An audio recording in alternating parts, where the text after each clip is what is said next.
चलिए नमस्कार, शुरू करते हैं आज की क्लास। योनि व्यापक को कंप्लीट करने के बाद स्त्री और प्रसूति तंत्र के अंदर ये दूसरा टॉपिक आता है जिसको हम कहते हैं आर्तो व्यापक। देखिए योनि व्यापक सा लंबा टॉपिक था, उसमें चरक को देखना था, सुसुर को देखना था, उसके बाद कई चीज़ें थी, चिकित्सा वगैरह थी। बट ये आर्तो व्यापक थोड़ा छोटा टॉपिक जरूर है, लेकिन आइए तैयारी करते हैं कैसे कैसे पढ़ते हैं। जब भी हम चरक और सुसुर को पढ़ेंगे तो ये सारी बातें आएंगी, लेकिन जब स्त्री रोग पढ़ रहे हैं तो इस टॉपिक को एक महत्व देते हुए हम लोग देखते हैं क्या क्या चीज़ें इसमें मिलता है। सबसे पहले देखते हैं आर्तो व्यापक। हेडिंग आपको साफ साफ दिख रहा होगा।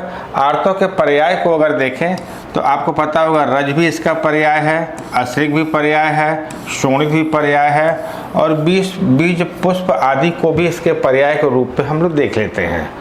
जब काश्यप ने आर्तो व्यापक के 3 कारण माने हैं, देखिए ये ऑब्जेक्टिव बन नहीं सकता है कि काश्यप ने कितने कारण माने हैं, लेकिन सामान्य रूप से यह समझने के लिए हम देख सकते हैं कि रजस्वला को नष्ट देने के लास्ट क्लास देखिएगा जब हम आपको योनि व्यापक पढ़ा रहे थे उसके लास्ट में 2 पॉइंट लिखा हुआ था कि रजस्वला को नष्ट देने से आर्तो व्यापक होता है और शुद्ध स्नाता को नष्ट देने से शुष्का नामक व्याधि होती है। तो रजस्वला को नष्ट देने से, अति उष्ण अन्नपान करने से और मृदु कोष्ठ वाली किसी स्त्री में तीक्ष्ण औषधि का हम प्रयोग करते हैं तो यह आर्तो व्यापक का कारण हो सकता है। ठीक है, जो हमारा प्रश्न बनता है यहाँ से बनता है, आर्तो व्यापक के प्रकार कितने होते हैं? 8, ध्यान रखिएगा। और यहाँ कर दिए दोष, वर्ण और वेदना के आधार पे। तो दोष, वर्ण और वेदना के आधार पे जो आर्तो व्यापक होते हैं वो 8 होते हैं। ये मेन अगर कहें तो सुश्रुत ने इसको डिस्क्राइब किया है, बट यहाँ पर हम बिना पक्षपात करते हुए पहले कंटेंट को देखते हैं कौन कौन से लक्षण कहाँ मिलते हैं। निश्चित सुश्रुत की बात पूरी होगी। वातज अगर हम देखें आर्तो व्यापक तो वात कारण होगा, पित्तज को अगर देखें तो यहाँ पित्त कारण होगा और कफज को अगर देखें तो यहाँ पर कफ कारण होगा। चलिए इन 3 की बात पहले कर लेते हैं। अभी पिछले साल एक सवाल पूछा गया था AIA PGT में ही, वात वर्ण वेदना वातेन। देखिए ये बात तो सामान्य रूप से अगर हम देखते हैं चरक या सुश्रुत के किसी भी व्याधि के भेद को अगर देखें तो ऐसा लगता है वातज वाला वातज ही लक्षण मिलता है, पित्तज वाला पित्तज लक्षण मिलता है और कफज वाला कफज लक्षण मिलता है। लेकिन ये शब्द केवल पूरे चरक और सुश्रुत में एक ही जगह मिलता है, वो होता है कह सकते हैं आर्तो व्यापक के तहत जो है। ठीक है, तो आर्तो व्यापक के तहत इन्होंने एक ही लाइन में सब कुछ कह दिया कि वातज आर्तो व्यापक जो होगा वो वात का ही क्या होगा, वर्ण होगा, वेदना होगा। तो वात वर्ण वेदनम, ध्यान रखना बेटा, वात वर्ण वेदनम।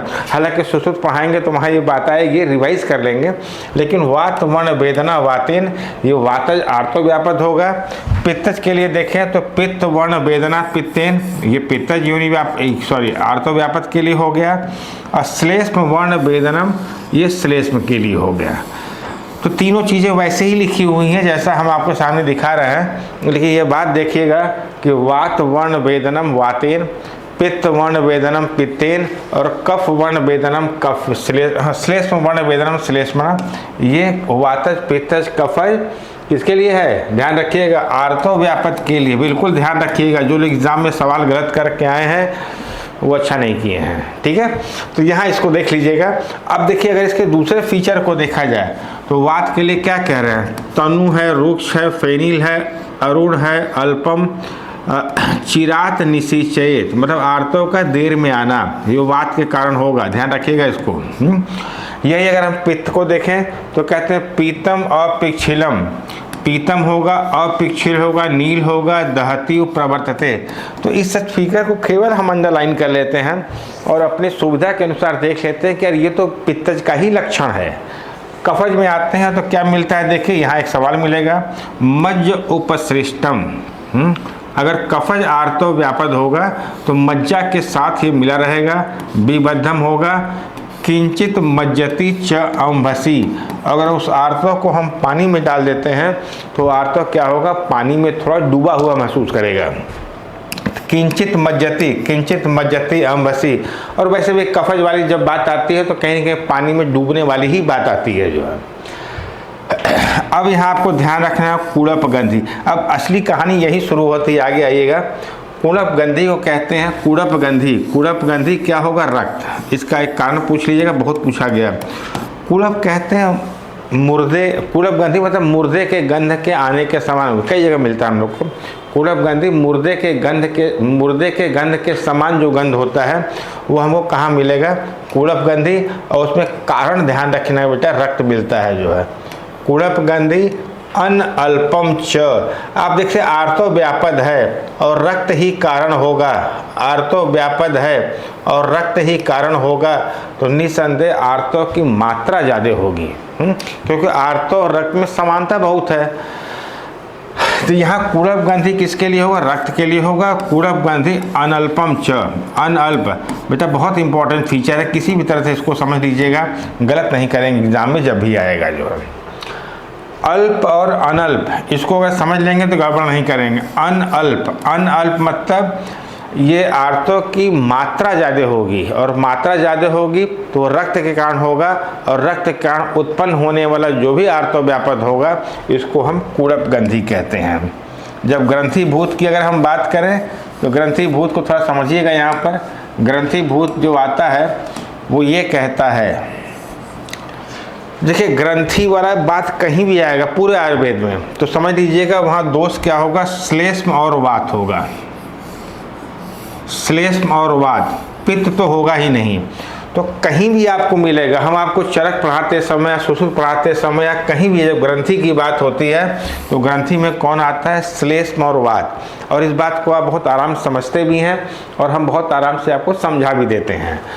श्लेष्म और वात दोष के कारण पूती पूय, देखिए पूती और पूय दो चीज़ है यहाँ पर बेटा, एक एक प्रश्न बहुत महत्वपूर्ण है। पूती पूय को अगर देखें यहाँ पर है ना, तो पित्त श्लेष्माभ्याम एकदम ध्यान रखिएगा। सुश्रुत संहिता भी यही मानते हैं और अष्टांग संग्रह भी यही मानते हैं। अगर आप विशेष सवाल को सही करने का प्रयास करते हैं तो पित्त और श्लेष्म को कारण मान लीजिएगा पूती और पूय के लिए।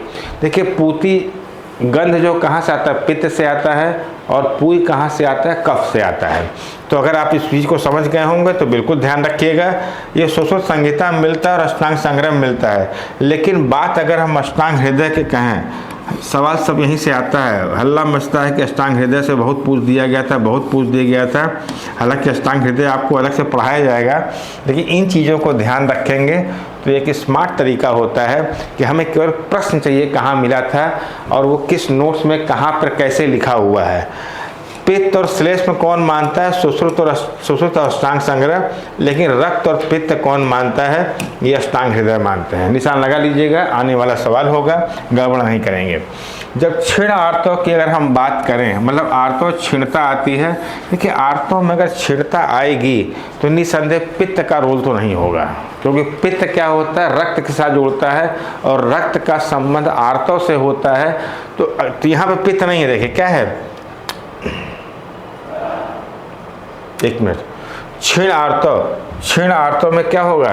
क्षीण आर्तों, क्षीणता जहाँ आती है कफ नहीं रहता, ध्यान रखिएगा। क्षीणता जहाँ रहती है कफ नहीं रहता है, तो यहाँ क्या मिलेगा आपको? पित्त और वात।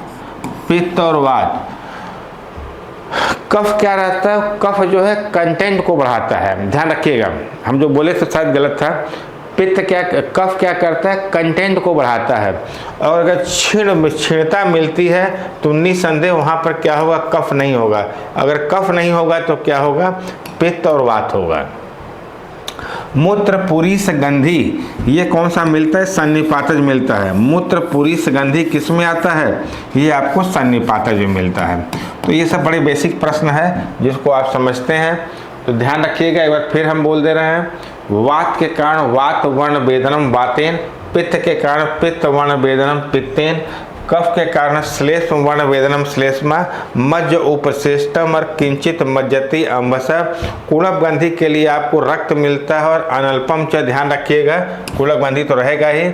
ग्रंथि के लिए आपको मिलता है श्लेष्म और वात, मतलब वात और कफ, ये बता हर जगह मिलता है, ध्यान रखिएगा। इस तरह पूती पूय में आपको क्या मिलता है? पित्त और कफ मिलेगा।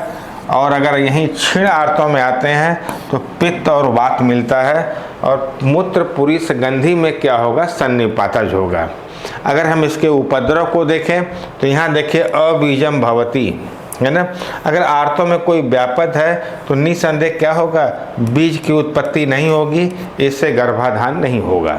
दूसरी बात, अगर सुश्रुत को देखें तो कहते हैं प्रजा उत्पादने न समर्था भवती। तो सुश्रुत शरीर के दो को, इस पॉइंट को ध्यान रखिएगा। देखिए ये श्लोक आप यहीं पढ़ रहे हैं, मेरी बात समझिएगा। क्यों चीज़ें पढ़ते समय आसान लगती हैं और जब एग्ज़ाम में आता तो कठिन हो जाता है। हम आर्तो व्यापक पढ़ रहे हैं तो बिना पढ़े इसको समझ जा रहा है, अच्छा प्रजा उत्पादन न समर्था भवती, है ना। लेकिन अगर आपको एग्ज़ाम में आएगा कि प्रजा उत्पादने न समर्था भवती, ये किसका लक्षण है, एक दे देंगे आर्तो व्यापद है, एक दे देंगे है नष्ट आर्तो है, दूसरा दे देंगे बंध्या है, चौथा दे देंगे कि विपरीता योनि व्यापद है। तो आपको सतर्क रहना पड़ेगा। प्रजा उत्पादने न समर्था भवती, ये आर्तो व्यापद के उपद्रव के रूप में मिलता है जब हम सुश्रुत शारीर के दूसरे अध्याय में जाते हैं। ठीक है, तो संहिताओं में हम जरूर देखेंगे। दूसरा प्रश्न आता है इसकी साध्यता और असाध्यता के लिए। अब साध्यता असाध्यता समझिएगा। जो सुश्रुत कहते हैं, देखिए चरक ज़्यादा बोले नहीं यहाँ पे, वातज पित्तज और कफज, ध्यान रखिएगा। जो एक दोषज होता है, पहले सुश्रुत को याद कर लीजिए, एक दोषज जो होता है वो साध्य होगा। ठीक है, जो द्विदोषज में आएगा वो कैसा होगा, हाँ एक दोषज क्या होगा, साध्य होगा। अब इसके अलावा सब कुछ देख लीजिए, सब कुछ आप ध्यान रखिएगा, इस बात बहुत महत्वपूर्ण बात है। जो एक दोषज होता है वो साध्य होता है, तो कुड़ब गंधी हो, ग्रंथीभूत हो, पूती पूय हो, छीण हो और मूत्र पूरी सुगंधी हो, ये सब असाध्य होता है। अब आपके दिमाग में एक बात होनी चाहिए कि कोई भी जो आर्तो व्यापक कृष्ण साध्य नहीं होता है। हमें साफ साफ मालूम चल गया, खासकर सुश्रुत की बात है कि पित्त कफ और वात कैसा होगा, साध्य होगा। उसके अलावा जो भी नाम मिल जाए, इस नाम को याद भी नहीं करना है, ये कैसा होगा, असाध्य होगा। अब पूछा जाता है प्रश्न आपसे कि शुक्र और आर्तोगत व्याधि, शुक्र और आर्तो दोष वाला स्वभाव के कारण ही क्या होता है, याप पे नहीं होता है। कोई भी शुक्र दोष हो या आर्तो दोष हो, उसमें याप्यता नहीं पाई जाती है। उसका कारण क्या होता है, स्वभाव। कभी कभी बहुत बेसिक प्रश्न के रूप में रीजनिंग सेशन में ये बात मिलती है, तो आप इसके लिए तैयार रहिएगा। स्वभाव के कारण क्या होता है, याप्यता नहीं होती है। सुश्रुत के अनुसार आर्तो व्यापक में केवल और केवल, फिर समझिएगा, वातज पित्तज और कफज जो सिंगल दोष वाले होंगे वो साध्य होंगे। बाकी जितने दोष वाले मिलेंगे आपको, भाई दोष तो मिलेगा ही, कुड़प में भी रक्त है, ग्रंथि में वात और कफ है, पूती पूय में पित्त और कफ है, छीण में क्या होगा, वात और पित्त है, और मूत्र पुरुष गंधी क्या होगा, सन्निपातज होगा। वो सब किस में आएगा, असाध्य में आएगा। अब संग्रह के अनुसार थोड़ा विशेष प्रश्नों को देख लेते हैं। तो इन्होंने क्षीण आर्तों को जोड़ दिया है। क्षीण आर्तों को भी क्या मान लिया, साध्य मान लिए, बाकी सबको क्या कह दिए, असाध्य कह दिए हैं। हृदय के अनुसार अगर देखिए तो हृदय कहते हैं कि मूत्र पूरी सुगंधी। बेटा हम इसको कलर चेंज करके आपको दिखाना चाह रहे हैं, सवाल बनेगा तो बहुत अच्छा बनेगा। हृदय कहते हैं मूत्र पूरी सुगंधी, ये असाध्य होता है। मूत्र पूरी सुगंधी असाध्य होगा। इसके अतिरिक्त जितने भी होंगे कृष्ण साध्य होगा। ये हृदय बोले हैं, ध्यान रखिएगा। यहाँ बहुत इंपॉर्टेंट पॉइंट होगा, वेरी वेरी इंपॉर्टेंट। बेहतरीन सवाल को सही करने के लिए यहाँ तक आपको आना होगा। अगर अष्टांग हृदय कहते हैं कि मूत्र पूरी सुगंधी असाध्य है, तो इसके अतिरिक्त जितने भी होंगे वो कैसे होंगे, कृष्ण साध्य होंगे।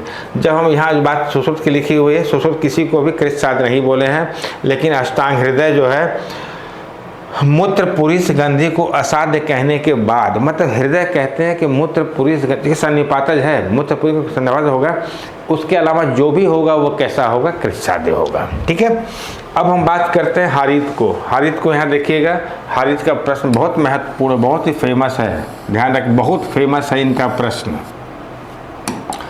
हारित को अगर देखें यहाँ पे तो कहते हैं वात से दूषित आर्तो। बेटा ध्यान रखिएगा, ये कैसा होगा, पक्व जम्बू निभम, पक्व जम्बू निभम, और कृष्ण और रुजा, छोड़ दीजिए उसको, कृष्ण वात का ही फीचर, रुजा वात का ही फीचर होगा।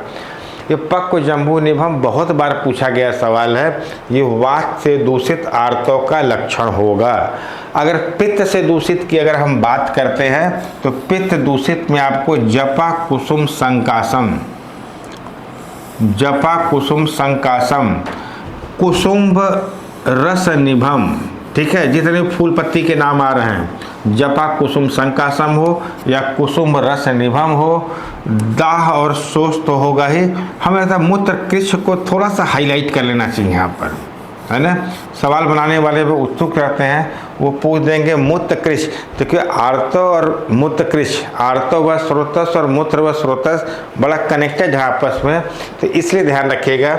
अगर आपसे पूछा जाता है कि मूत्र कृष्ण जो है किस हारीत के अनुसार मूत्र कृष्ण किस कह सकते हैं आर्तो व्यापद में आएगा, तो पित्त दूषित आर्तो में मिलेगा, मूत्र कृष्ण को ध्यान रखिएगा। यहाँ पर बहुत इंपॉर्टेंट पॉइंट है, ध्यान रखेंगे।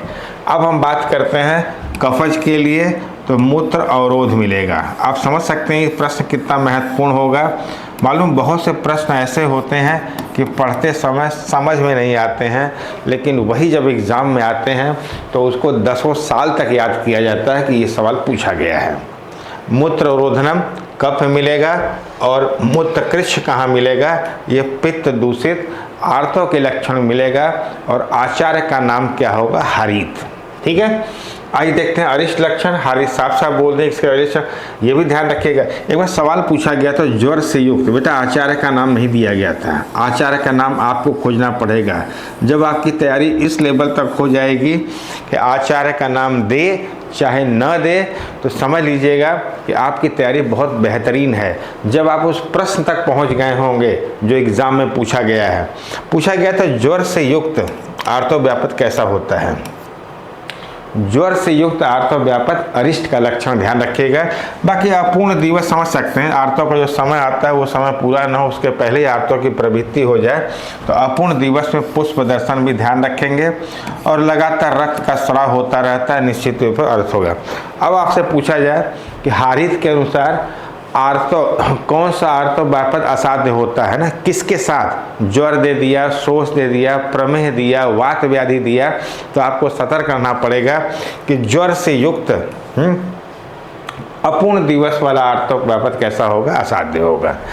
चिकित्सा बहुत खास नहीं है, क्योंकि चिकित्सा चूँकि देखिए जब आप नोट्स बनाते हैं तो बहुत चीज़ें लगती है, तैयारी के दौरान होता है चलो चरक में देखेंगे, सुश्रुत में देखेंगे ही, यहाँ संक्षेप में बताने का प्रयास किया गया है। शुक्र दोष को दूर करने वाली सारी चिकित्सा का प्रयोग कर सकते हैं, उत्तर बस्ती तो प्रयोग कर ही सकते, इसको रखना नहीं है, ये हम समझ रहे हैं, सामान्य सी बात समझ रहे हैं, तैयारी के लेवल पे हैं जो आपको समझ आना चाहिए कि ये ऐसे ही लिखा हुआ है। शुक्र दोष को दूर करने वाले औषधि का प्रयोग कर सकते हैं, उत्तर बस्ती का प्रयोग कर सकते हैं, स्नेहन स्वेदन दोष नाशक पीचू और पत्र प्रक्षालन आदि का प्रयोग हम कर ही सकते हैं जो है। ठीक है, विशेष प्रश्नों को अगर आके देखें तो यहाँ से कभी कभी सवाल बना है प्रियंगु और तिलकल्क, प्रियंगु और तिलकल का प्रयोग कहाँ किया गया, ध्यान रखिएगा। प्रियंगु और तिलकल का प्रयोग वातज के लिए किया गया है, नोट कर लीजिए, कभी भी आपको सवाल मिल सकता है मैच ऑफ द फॉलोइंग के लिए। ठीक है, तो प्रियंगु और तिलकल का प्रयोग हम कहाँ करते हैं, वातज के लिए। पित्तज के लिए देखिए पित्तज है ना, देख लीजिएगा, चंदन हो गया पैसा, चंदन भी क्या होगा, शीतलता देगा। विदारी और काकोली क्या होगा, द्वय का मूल के क्वाथ का प्रयोग। गैरिक और अरिष्टपान, ये सब आपका संबंध किससे होता है, पित्तज के साथ होता है। तो आप बहुत नहीं भी याद करते हैं, खाली ऐसे रंग दीजिएगा जैसे हम आपके सामने रंग कर रहे हैं। देखिए कुछ चीज़ें ऐसी होती हैं जिसको हम पढ़ के समझ लेते हैं कि हाँ ये तो ऐसा होना ही चाहिए, है ना, तभी तो विशेष चीज़ को याद कर पाएंगे जो है। तो हमारे लगता है प्रियंगु और तिलकल को ध्यान रखिएगा, बाकी पित्तज के लिए सारी बातें आप आराम समझ सकते हैं। चलिए, अगर आपको मेरी क्लास अच्छी लगी हो और आप पीजी प्रिपरेशन के लिए इंटरेस्टेड हैं तो आप अपना नाम, कॉलेज का नाम और बैच का नाम इस दिए गए नंबर पे व्हाट्सएप कर दीजिए, आपको डेमो बैच में ऐड कर दिया जाएगा। Thank you.